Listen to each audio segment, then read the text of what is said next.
Vote গ্রহণের বিস্তারিত আরও খবর জানাতে রাজধানীর বাড্ডার AKM রহমতুল্লাহ কলেজ থেকে যুক্ত হচ্ছেন হোসেন জাহিদ। জাহিদ, আর কিছুক্ষণ পরেই ভোট গ্রহণ শুরু হতে যাচ্ছে। ভোট গ্রহণের সার্বিক পরিস্থিতি কেমন দেখতে পাচ্ছেন এবং আইন শৃঙ্খলা পরিস্থিতি কেমনই বা দেখছেন?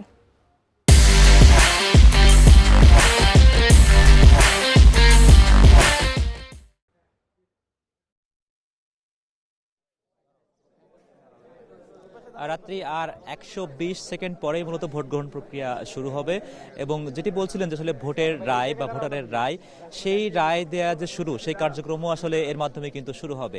এবং সেই শুরু হওয়ার আগ মুহূর্তে আমরা যে কেন্দ্রটি আছি AKM রহমতুল্লাহ কলেজ, সেই কেন্দ্রের সামনের অংশটাও যেমনটি দেখছেন, যেখানে ভোটাররা আগ্রহ সহকারে অপেক্ষা করছেন যখন তাদের প্রবেশের অনুমতি পাবেন তারা ভিতরে গিয়ে তাদের ভোটাধিকার প্রয়োগ করবেন। এবং এখানে এই যে 11টা আসন বলছি, সেখানে মোট 121টি কেন্দ্রের মধ্যে এই কেন্দ্রের একটা আলাদা গুরুত্ব আছে, কেননা এখানে কিছুক্ষণ পরে একটি রাজনৈতিক দলের প্রধান, এনসিপির প্রধান নাহিদ ইসলাম, তিনি এই কেন্দ্রে ভোট দেবেন এবং এর খুব অদূরবর্তী এলাকা বাড্ডা হাই স্কুল, সেখানে ভোট দেবেন ধানের শীষের প্রার্থী MA কায়ুম। কাজেই এখানে ভোটারদের উপস্থিতি যেমন আছে, একই সঙ্গে আমরা দেখেছি 7টারও আগে থেকেই যে পোলিং এজেন্টগুলো রয়েছে এই ধানের শীষ এবং শাপলাকলির প্রতীকের, তারা সহ অন্যান্য প্রার্থীদের যে পোলিং এজেন্টগুলো আছেন, তারা তাদের নিজস্ব অবস্থান গ্রহণ করেছেন। এবং এখানে একটি ভিন্নতর দৃশ্য আমরা দেখছি, যেহেতু এই নির্বাচনকে বলা হচ্ছে যে ঐতিহাসিক একটি নির্বাচন আয়োজন করা হবে, কাজে সেটিকে বাস্তবায়ন করার জন্য এটি যারা প্রবেশ করছেন ভিতরে, তাদের প্রবেশাধিকারটি সংরক্ষিত করা হচ্ছে। অর্থাৎ শুধুমাত্র পোলিং এজেন্ট বৈধ কাগজপত্র দেখিয়েই তারা প্রবেশ করতে পারছেন, তারা কোনো ভারী ব্যাগ বহন করতে পারছেন না, তারা কলম খাতা এগুলো ছাড়া অন্যান্য কোনো ধরনের ইলেকট্রিক ডিভাইস ব্যবহার করতে পারছেন না।